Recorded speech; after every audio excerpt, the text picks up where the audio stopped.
right, everyone, welcome back to another edition of the Patriots Only Please podcast. As usual, I am your co-host, Jeff. Mr. Soley? Yep, and we have gathered here today to discuss all things post-debate. Hey, as you know, as we like to do, we like to stay topical, but we don't usually jump on things until, we see how the dust kind of settles. We have our own opinions about each candidate's performance, but obviously we're going to be weighing in heavily on, actually on both of them. So I guess we'll start with you, Mr. Soley. What is your take post-debate, and how do you think this changes the direction of the election? Hey, that rhymes. If at all. I think Trump started pretty strong. I think it felt long. It felt like a long 90 minutes. I felt Trump came out of the gate pretty good, pretty strong. Kamala was all over the place. And then by about, minute 35, 40, when he realized only he would be fact-checked and not her, and she realized only she'd be fact-checked and not her, whether she knew that in advance or not, it emboldened her, and she realized she could say anything and not worry about it. And they would just cut his mic off. So it ended up being the perfect format for Kamala. And as we were saying before the show started, and what I've been saying on the socials since, it was 3 against 1. We saw everything that Trump's been saying about the fake news since 2016 until today, this very moment. We saw it in real time. We saw it. We saw 2 ABC interviewers, debate hosts, not only interfere, not only fact check the former president, but editorialize after he spoke. They would editorialize for a sentence or two, then dive back into the debate. Like, what? Excuse me? Yeah. I've never, ever seen something this one-sided, unprofessional, non-journalistic, not even attempting to be impartial. Mm-hmm. And Kamala knew about this in advance. She had the questions in advance. It was everything it wasn't supposed to be, with the thumb on the scale against Trump. How substantiated is that, argument that she did have the questions in advance? I mean, it certainly appeared so, but is that coming from? It doesn't. Because I know that there's whistleblowers. There's whistleblowers at ABC who are releasing documents. But here's the thing. Whether she had the actual questions or not in advance, like we said again before the show started, the female host was her sorority sister. The woman that owns the network is her best buddy. And in real time, she wasn't getting fact checked. She talked about Project 25 for a good 8 minutes. We know that Trump has nothing to do with that. The commentators know that. So that's called misinformation. Something that you and I would get slammed for on any social media platform immediately. And ABC, one of the big 3 in this country, in the United States, peddled misinformation repeatedly on Kamala's behalf with impunity. And anything Trump said, hang on, it's bullshit, and you're a moron. Kamala, is he a moron? Trump's going, excuse me? Yeah, exactly. What's going on here, You know what else that's called? You know what else that's called? Election interference. And election interference. Yep. So to answer your question, I thought the debate worked against Kamala because she appeared to win the debate because she was able to speak freely with no repercussion at all. Trump wasn't allowed to retort because they turned his microphone off. And when he spoke, as soon as he finished, they would fact check him and editorialize against him. It was completely ridiculous. So it was hard to watch. I think Trump's closing statement was his best one. You've been there for 3.5 years. You've done nothing. Why is that? Should have started with that. Should have stuck with that. But I think what it did was move the needle of independence toward Trump. It moved the needle. Anyone that knows the system is kind of unfair saw it in real time. I mean, this is a very pivotal moment in the campaign. It's a pivotal moment in our country's history.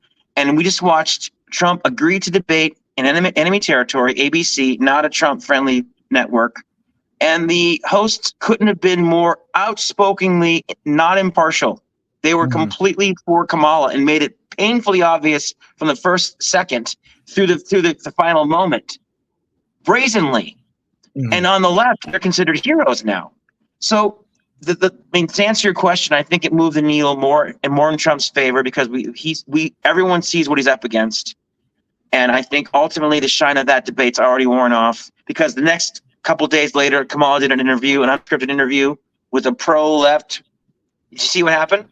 Mm-hmm. Yeah, completely. And she Yeah, completely word shit the bed salad as usual. Yeah. Total word salad. So because no, I mean So again, so my answer is the debate was not a great night for Trump because he wasn't prepared for that level of unfairness. I don't know. I don't know what else to call it. You know what I mean? I don't know how anyone could perform well in that setup. But I do think it showed a lot of people what Trump's up against. And final point on the debate from my side. If this is what they're willing to do in public to make Trump look bad, what are they doing behind the scenes to make him look bad to everyone all the time, 24/7 worldwide? Mm-hmm. Yeah, 1,000%, absolutely. No, I agree. I think the feedback that's been coming out over the last few days is pretty consistent across the board. That Kamala obviously had help. It was a very sympathetic environment for her. It was kind of a 3-against-1 gang up. Definitely they piled it on. Not kind of. Yeah, absolutely. They were certainly editorializing all of the questions. And everything about the not fact checking and fact checking Trump and not fact checking Kamala. Totally true. But having said that, of course, again, it wasn't necessarily his best night, I think, because he let some of that get under his skin. He was a little angry and was upset. And to his point, when he held his rally out here a couple days later, he said, of course I was angry. I'm angry at the way the country is right now. I'm angry at all the shots that have been I've had to put up with. So I get it. There were a few missed opportunities, but I think, look, at the end of the day, I always reference Bongino because I'm a huge fan of his, but he has a good point. Elections really come down, especially debates. They a lot of times come down to snapshots and sound bites, right? And the sound bites, there really hasn't been much favoring Kamala because the snapshots are not, aren't flattering to her because she just sat there and scoffed at him all night, and then she didn't really have anything of substance. Even outlets like CNN, I mean, what I believe it was, Jake Tapper even kind of called out, the fact that she didn't really answer those questions. And the very first question, are you better off now than you were 4 years ago? She couldn't answer that question because she can't. Nobody is better off. And that was the question that stumped her in the interview, the one-on-one interview she had a few days later with a left-leaning reporter that was a complete disaster. Word salad. Same question. There is no answer. She has no answers. She has no policies. She has no substance. So, and she's attached to Joe Biden's failures forever. So, I mean, so I think the debate was a debacle. I think it was a sham. I think ABC should be ashamed of themselves. And I don't think any Republican candidate should go on a left-leaning news outlet again. Why do it? It always ends up being rigged, phony, weird, and not favorable to the Republican. And why do it? What I mean, if there's no, unfortunately, the left is so far to the left, there is no middle anymore. And I know it's a way to appeal to people in the middle, but you can appeal to them on different platforms. Go on X and talk to Musk again. And invite Kamala on. She won't show, but at least say the invitation's wide open. Yeah, but at least do it in a format where they're not going to put their thumb so heavily on the scale right in front of everybody and go, "We're cheating for her." You get it? We're cheating for her. We want her to win. Yeah, more the news, kind of. Yeah, but again, the biggest issue I have with it is that it didn't. I don't think it moved the needle much. Look, Trump supporters. I don't think he lost any support. No, but I also don't think that Kamala, lost any support either. I mean, I don't know. I think everybody knows that they're in it for Kamala. Everybody knows that it's already baked in the cake. So nobody. And that side just doesn't. They don't care. That's how much they hate Trump. They hate him so much. But there are still people that are undecided. There are still independents that are still trying to figure it out or waiting to make a decision that realized how little she cares about the issues. Because by now, after having this job for almost 4 years, being a senator before that, being a what does she call her, a prosecutor before that, to not know where you stand on the most critical issues facing our country today. And by the way, on your watch, as second in command, the country's fallen apart economically, open borders, endless wars, and you're still going, I can cackle, I can giggle about it. Hey, I'm a woman. Hey, it's okay. Not enough. It's not enough to win the election. I think the polls are wrong. I think there's going to be a groundswell for Trump. I think a lot of people that are marginalized are going to vote for Trump. I think people realize things are not going to get better if Kamala wins this election. I'm inclined to agree. I would also think that, look, it's going to come down to the quote unquote kind of silent majority, because a lot of people are being more outspoken about their positions, but there still are quite a few people, like we said a couple episodes ago, they're going to show up and they're going to get to that polling spot and go, I think I got. It's funny. It's funny. As you know, I've connected with the Trump field headquarters here in Las Vegas. I went canvassing for the first time yesterday in my life. We knocked on 77 doors, and mixed responses. But they were registered Republicans, or they had voted in the 2020 election for Trump, and they were undecided in the 2016 election, and they hadn't been active in the 2020 election cycle. But they were at one point Republicans. A lot of great conversations. A lot of people voting for Trump. A lot of people that aren't even registered, that they're just that let it expire or moved. And so I think a lot of people are going to get re-registered and vote for Trump. I think there's a lot of people just going to keep quiet about it and do it. Yeah, exactly. Out of their own personal necessity, out of like their own personal economy. Like I can't keep living like this, man. I can't keep paying 3 times what everything's supposed to cost for another 4 years, including my rent, absolutely, my utility. I mean, it's as too they much. should. As they should. And so hopefully more people kind of come to their senses, if nothing else, right when they hit the ballot box, and go, listen, right, this is a matter of self-preservation. We've got to just, get the country back on course.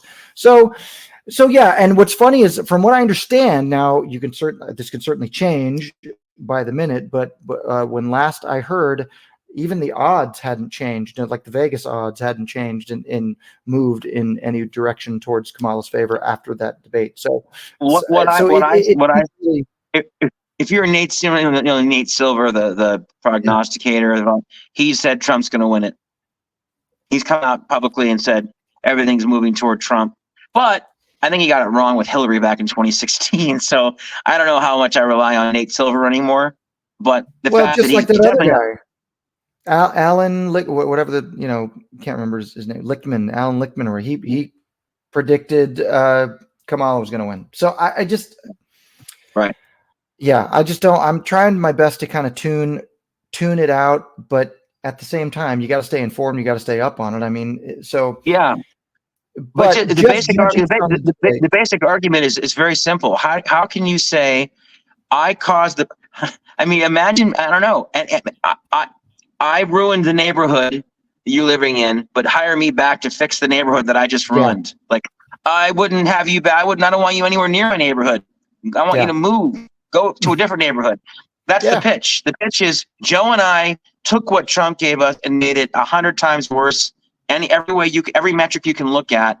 But if you give me the big guy, if you give me the big job, the number one job, I'll have the power to fix all that stuff that I effed up.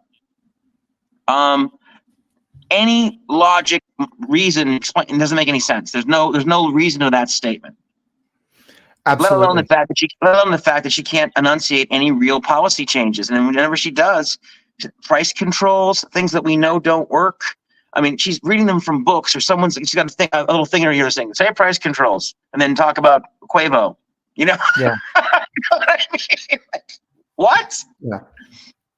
So now, speaking of Kamala's policies, she's finally starting to release some of her policies, and of course we know that she's a big fan of open borders, because if not, I mean, she would have exercised her power, as the borders are, to do something about it over the last 3.5, almost 4 years. Right. But we do have an interesting little take, a video that you shared that I thought was hits pretty hard, particularly about the open border policy. So if you don't mind, I'm going to share that video with the audience, and I'm sure we'll have a few things to say about that. Yes. Here we go. Yes, please. Thank you. The Democrat open borders plan to entrench single-party rule, explained in under 2 minutes. 1. Flood the country with untold millions of illegals by land, sea, and air from all over the world, enough to eclipse the populations of 36 individual U.S. states so far. 2. Prioritize the needs of these millions of non-citizens over the needs of the American citizen, with free flights, buses, hotels, meals, and phones, ensuring their loyalty to the political party that imported them. 3. Keep them in the country at all costs, even when they commit violent crime like murder and rape. Attack the language used to describe the criminals, as opposed to the criminals themselves. Slander critics as racist. 4. Ensure their privileges are made irrevocable with city and state sanctuary laws that act as population magnets. Codify permanent status and ensure non-cooperation with ICE.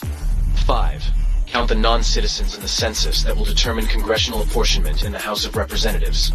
As of now, that would equal 13 extra congressional districts, a tremendous amount of electoral power. 6. Wage a massive, heavily funded lawfare campaign to change state voting laws that legalize mass mail-in ballots, no signature verification, and no proof of citizenship requirements, making it nearly impossible to prove voter fraud. 7. Lock in the permanent voting majority with campaign promises of lavish benefits and permanent privileges, enshrining generational fealty to the Democrat Party. 8. Win elections. 9. Entrenched single-party rule has been achieved. The best part? Your tax dollars are paying for it.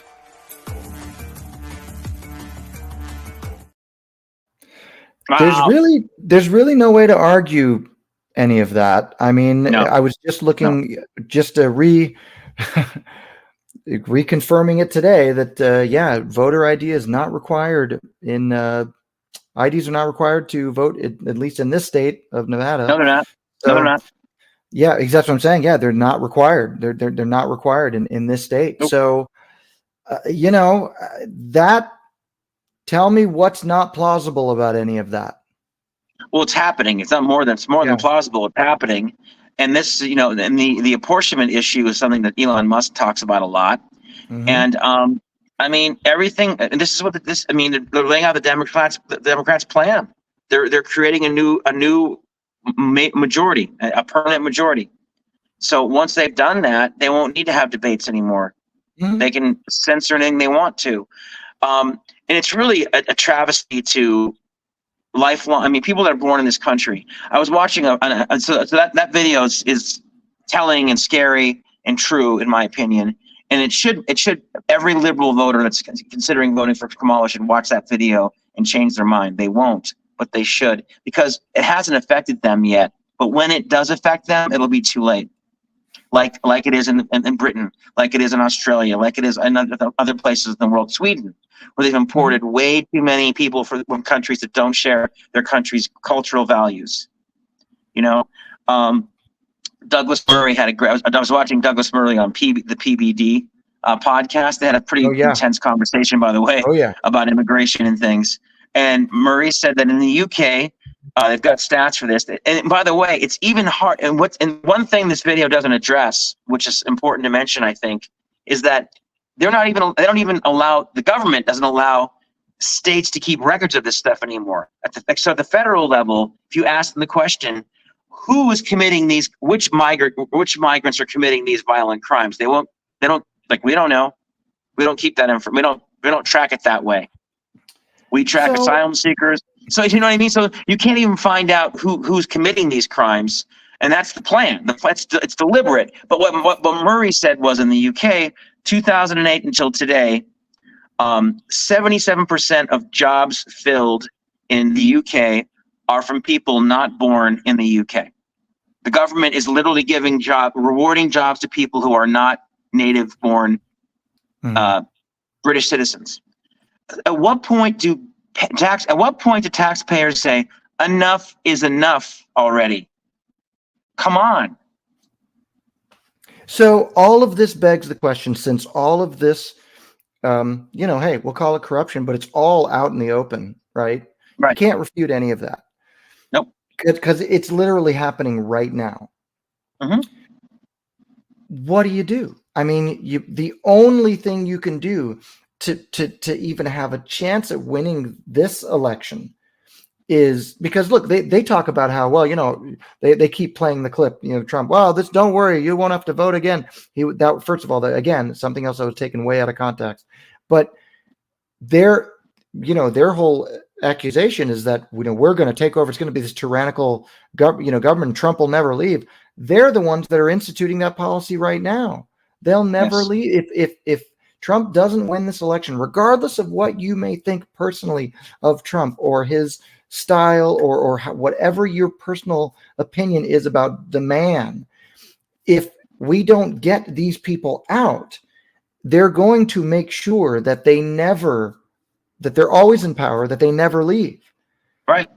So yes. How do you beat this? I mean, this is the last chance we got. How do you beat this? Well, by what Yadasha said, the state director for Black City here in Nevada, we had a great conversation with her on the show. By meeting people face to face as much as you can and let them know, share your values, but you're thinking the wrong. You're thinking emotionally about political issues. Think about was your life better when Trump was president compared to now? Just look at your wallet, look at your expenses, look at your life, look at the quality of your life. Trump's already been the president. And apart from COVID, it was a great administration. COVID threw a monkey wrench into the entire world. Okay, that changed things for everyone. But that's essentially it. So people have to vote for out of self-interest. And how do you ally yourself with a party that doesn't have your self-interest at heart anymore? That are saying we're going to take your tax dollars and give almost all of it to people that don't belong, that aren't here, they're here illegally. How is that your ally? Exactly. But see, that is addressing the issue on the voter level, right? I'm talking about how do you address the issue and fight it at the corruption level? They're going to cheat. That they still have all of these people pouring into the country. That as of right now, like I said, Nevada certainly isn't checking IDs at the ballot box. So what recourse do we have?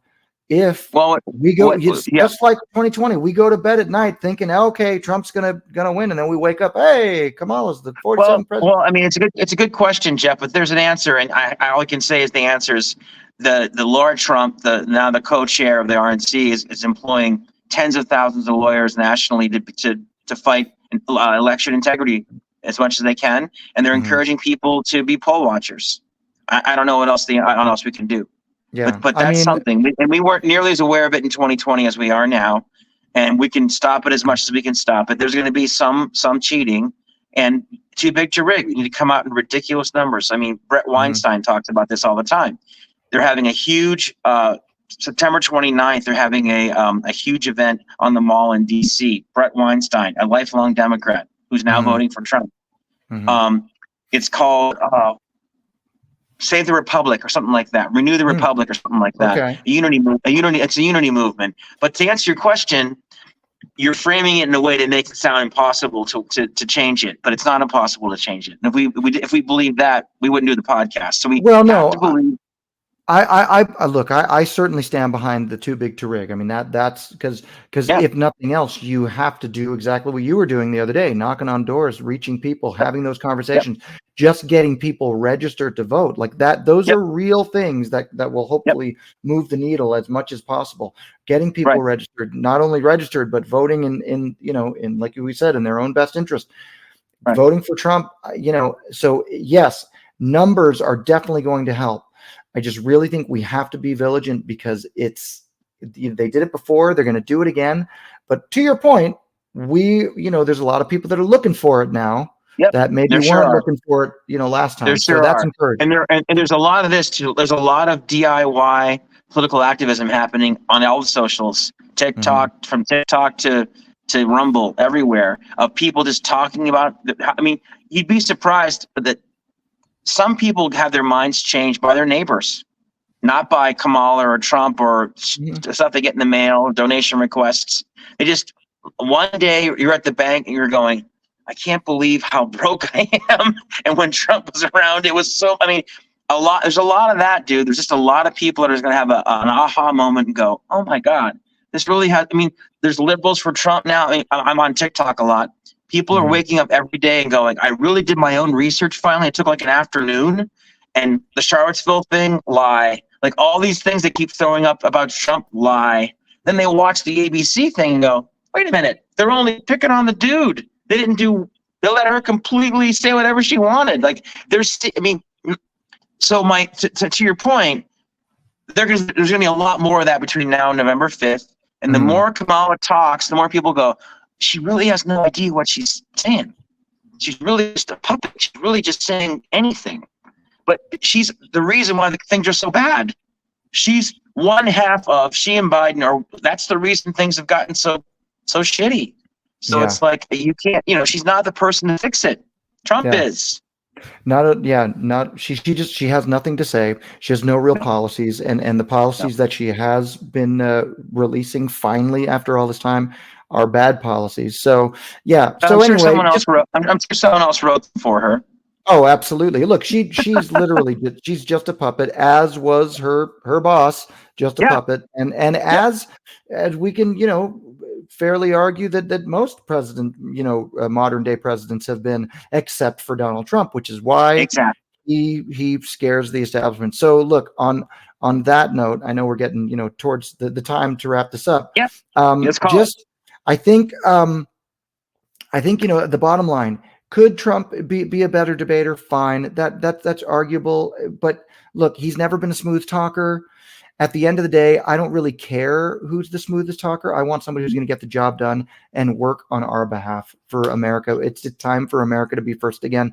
And that's not going to be, Kamala. No, but let's also agree that this debate, out of all since this country's been a country and since we've been filming debates and having debates, there's never been a debate this visually one-sided. Oh, sure. I couldn't believe what I was watching. So Winston Churchill could have failed in that debate. One of the most elegant statesmen in the history of history. If the people asking questions are going, you smoke Tony cigars, right, Winston? Like, excuse me? Like, what do you? I mean, editorializing, fact checking, and being, you know what I mean. So let's just also say that, like, sure, good debater or not debater in that kind of a format, that 3 against 1 format where they can turn your microphone off too. Who could have shined in that moment? Yeah, absolutely. And not only that, just no other election has been this one-sided. No other president has been this attacked. No. So that debate to me, is it's a wash because of how unbalanced it was. Shame on ABC, and it should be a lesson. It should be a lesson for the RNC to never agree to be on a left-leaning network again. I don't care how important debates are; they are important. So if they're that important, come on Fox News, come on OAN, come on Newsmax. But enough of going to them and getting slaughtered and being set up. It wasn't fair. It was a very, very terrible debate, and I don't blame Trump for losing his cool. And I blame anyone that watched that debate and walked away thinking, boy, she won and it was a fair debate. Like, are you kidding me? Yeah.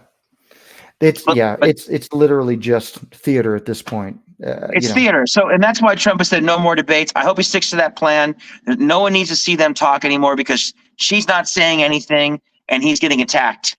That's that's not even really helpful at this point. We know what they think. We know what they've done. Trump, great president, America first. Kamala, Joe, terrible administration. Inflation rate twice has been in 20 years. Open borders. I can go on. Endless wars. The choice is obvious to us. And I think of every single day, with each passing day, it's going to become more and more obvious to average Americans.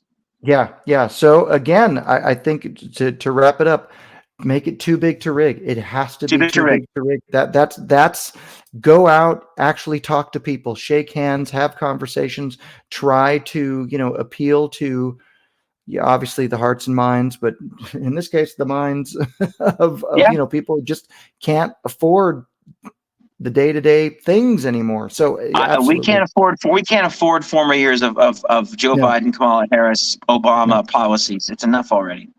Absolutely. So we've got this is our last chance to get it right. So with that, thank you so much for anybody watching. Don't forget to, come find us at patriotsonlyplease.com. We are at all of the platforms, the YouTubes, the Spotifys, the Apple Musics, the Amazons, the iHeartRadios, everywhere. All of those, evil legacy media platforms. We're all over them. And of course, don't forget to like and subscribe and follow at Patriots Only Please on all of the other censored and non-censored platforms. You can take your pick. We're on, if you want your censorship, if you like it served up, you can find us on Facebook, on Instagram, on TikTok. I mean, they all love to censor. But if you like it uncensored, if you like it rough and uncensored, head over to Rumble. We're there too. We're on the X platform. We're on, where else? Oh, we're on Truth Social even. So, I mean, however you like it, we're going to be there for you. So, Anyway, any final parting words? Keep on trumping, guys. Just, don't let the fake hype distract you. Don't let the mainstream media distract you. Focus on Trump's message. Focus on what Trump's already done, what we know he'll do when he gets back into office. Make it too big to rig. Whatever state you're in, make sure the people you care about are registered to vote. And rallies are, like Jeff says, rallies are great, but voting matters the most. Your vote is your voice. Speak up. Yep. Yeah. Again, go out and vote. Get registered if you're not registered, but definitely get registered and show up because, again, rallies are great. Donations are even better. But all of it is to get your vote. So if you can't show up and you can't send and you can't send money, check a box. Take 5 seconds and check a box. Please get registered and then check the box. That's all we're asking. And watch you to this show, and you can keep watching this show. Yes, and keep liking, subscribing, following, and checking out patriotsonlyplease.com. All right, until next time. Thanks, Jeff. Will see you out in the world. All right, bye for now, folks. Keep on trumping.